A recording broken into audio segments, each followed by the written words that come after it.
Boys and girls, good morning. Mrs. Kang here, making a short video tape just to kind of preview or review chapter 8. So take a look at your screen there. We're going to go to the top of 8 and we're going to see our chapter maxim right there. Divide et regna, divide and rule.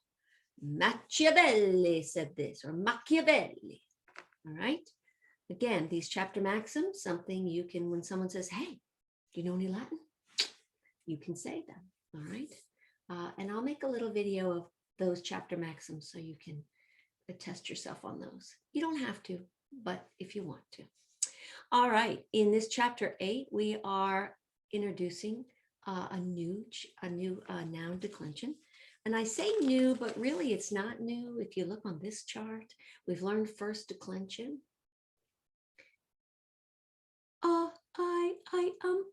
I, is, us, is, I, arum, is, us, is. First declension, its gender is feminine. And the second is us, o, orum, is, os, is. Second declension, masculine in gender. Yes, it is. I made that up. That's from Dashing Through the Snow. Anyways, this is the second declension. Now notice what I did for this one. This is the one we're talking about today. I outlined it in blue. Why would I do that? Good question. Because it's related to this. It is related. And I want your brain, your mind to think, okay, it's the same. How is it the same, you ask? Well, the genitive singular is E, right? The letter I, we pronounce that E. And the genitive neuter is E. Okay, good. The dative is O. Look at the dative singular, O. The ablative is O. Look at the ablative, O. Oh, that's good. We got 3 that are the same in the singular column. Yay. All right, let's go to the nominative. Let's go to the genitive plural. Aurum, aurum. Yep. Dative, is. Good. And ablative, is. So why is that good news? Well, I'll tell you.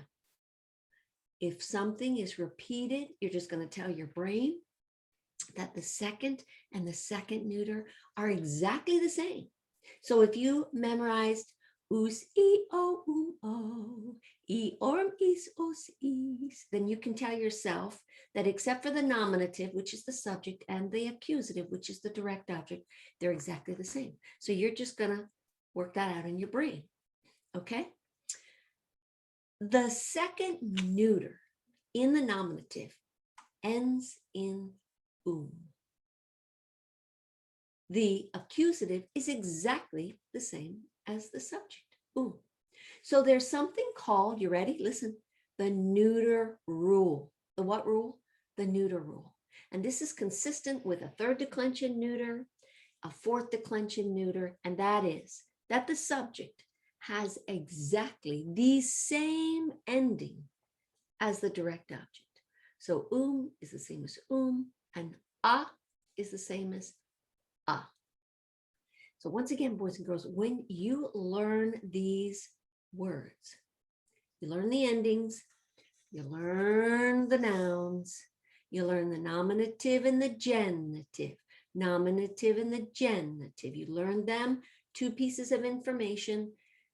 The English definition, 3 pieces of information, and then the gender, 4 pieces of information for each noun. You learn those, and then you will be able, when you translate a sentence, to come to the correct column to find your ending. Latin's all about stems and endings. We find our stem from our vocabulary list. We find our endings right here.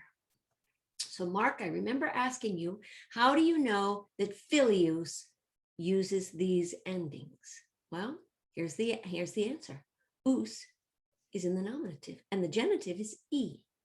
Actually, the secret of knowing what category a noun belongs to is the genitive case. That's the secret. Or my daughter would say, that's the squeaklet. She'd say, I'm going to tell you a squeaklet. Okay, that's the secret. It's the genitive. So the genitive is always, for second declension, E.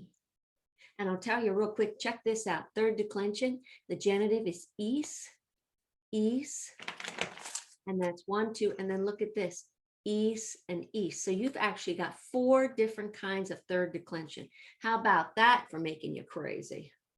But the good news is that it's identifiable by the genitive ending. The genitive ending remains the same, okay? So that's how we identify what category, what declension a noun belongs to. Okay, so keep moving. So we're just dealing with first, second, and second neuter. And in chapter 8, we're dealing with second neuter. I'm teaching you how to memorize those endings. And I'm telling you that the nominative is exactly like the accusative. So e, o. Ah, ah. What does the dentist say? Say ah, ah, ah. Orm is, ah, is. Probably need a different melody. What if we could take row, row, row your boat? E, o, ah, orm is, ah, is. E, o, ah, orm is, ah, is. Talk about improvisation. Make up your own tune. Make up your own tune, whatever works, or just be boring and go e, o, ah, orm is, ah, is. And make sure you open that mouth on the subject and the direct object, ah, because most people add an S. They do. And then they go to jail. They go to Latin jail. It's always happens. So, all right. Second is related to second neuter. Except for the subject and except for the direct object, they're exactly the same. So that's why in the colors, I took the blue, I outlined second, and I put second up here. And then instead of using white for neuter, which would make sense, you know, how can I identify white, right? The whole page is white. So I made it yellow. All right, excellent. So those are our new endings that we're learning here. And they actually declined the word gift, donum, doni, right down here at the bottom, gift. And some of you, I can hear you saying, oh, Mrs. Kang, I see do in there. Do, dari, dedi, datum. I give, to give, I gave, given. Beautiful. You guys are brilliant. Yes, and we give gifts, and God is the giver of all good gifts. Hallelujah. Amen. All right, so they declined this. Donum, doni, dono, donum, dono, dona, donorum, donis, dona, donis. Of course, I took my yellow marker and I just highlighted the endings. Let's see, row, row, you vote.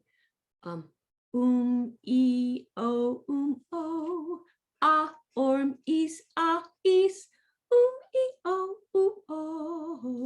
ah, orm, is, ah, is. Okay. All right, gift, of the gift, to or for the gift, by, with, from the gift, gifts of the gifts, to or for the gifts, by, with, from the gifts. Now remember, of the gift, we don't usually talk like that, you know, the shirt of Mrs. Kang, the pen of Mrs. Kang. We don't say of the, you know what we say? We say this. We use an apostrophe s. And if you want to use the plural, you're going to write gifts and then put an apostrophe. That's how we just talk like that. But when you see of the gift, it's not a prepositional phrase in Latin. It is the possessive noun adjective. It is the genitive showing possession. So remember that. And to or for the gift is not a prepositional phrase. It's dative because it's answering the question to whom or for whom. All right, fabulous. This answers whose. All right, so in this chapter, we have pugno, pugnare, pugnawi, pugnatum. I fight, to fight, I fought. We have that verb. And I think of the little pug dogs that fight. The Bible tells us that when we're picking pastors, we want to pick someone who's not pugnacious, meaning they're not fighters, right? God's given us the ministry of reconciliation, someone who's a peacemaker, and that's what we want. So we're going to conjugate that verb. Take your verb conjugation sheet and put at the top pugno, pugnare, pugnawi, pugnatu. That's what you're going to do for homework. You're going to always conjugate all your verbs, right? There you go. There's a clean one. And you're going to go to the infinitive, P-U-G-N-A-R-E, cross out the R-E. You're left with the stem, P, U, G, N, A, and it means fight. Okay, that's what it means. Pugno, pugnare, pug, na, we, pug, na, tum. Okay, and the definition is fight. Oh, I'm sorry, it goes over there. Okay, all right. Go to the infinitive, cross out the R-E, you're left with the stem. P-U-G-N-A is the stem. Boys and girls, when you conjugate these verbs, put that stem in your brain. Otherwise, you've got to be able to recall it.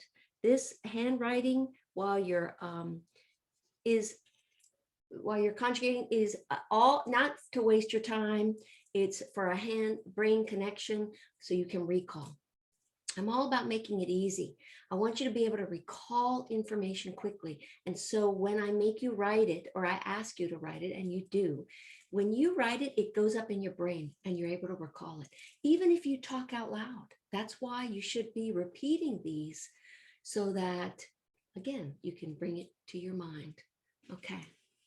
All right, and now we're going to go, go to the infinitive, cross out the R-E, you're left with the stem, write the stem 6 times, and then add your personal endings. O-S-T, mus, tis, und. I, you, he, she, it, we, you, all, they. Excellent. So let's put those in. O-S-T, mus, tis, und. And what does O mean? I. What does S mean? You. What does T mean? He or she, or it could mean it. And what does mus mean? We. Tis, you all, y'all. And unt means they. Now, I always recommend that you highlight those endings so they pop out, because I want to train your eye to see stems and endings, stems and endings. Okay, so go ahead and color the endings. And then you can remember that I said first conjugation singular needs to look exactly like that. So where's the A? It's missing. So just get rid of it. And you'll probably remember that, but I didn't want to give you an exception when I first taught you about verbs. I didn't want to say, oh, don't forget on the first conjugation. And I say first conjugation because it ends in A-R-E. Don't forget on first conjugation, don't put the A in there. I don't want to tell you that. Go ahead and put it in. You'll eventually remember, oh, don't put that in. So I want to make it easy, smooth. All right. And the only reason why they took it out is because they didn't want to say it, right? Pugno, pugnas, pugnat, pugnamus, pugnatis, pugnat. Now you're going to say, Mrs. King, you didn't put what P-U-G-N means. Well, you know what P-U-G-N means. I fight. You fight, he, she, it fights. We fight, you all fight, they fight. And don't forget there's option number 2. I am fighting. You are fighting. He, she, it is fighting. We are fighting. You all are fighting. They are fighting. And there's option number 3. I do fight. You do fight. He, she, it does fight. We do fight. You all do fight. They do fight. And this is for emphasis. It's an emphatic. Okay. Also, you can use it as a question. Do you fight?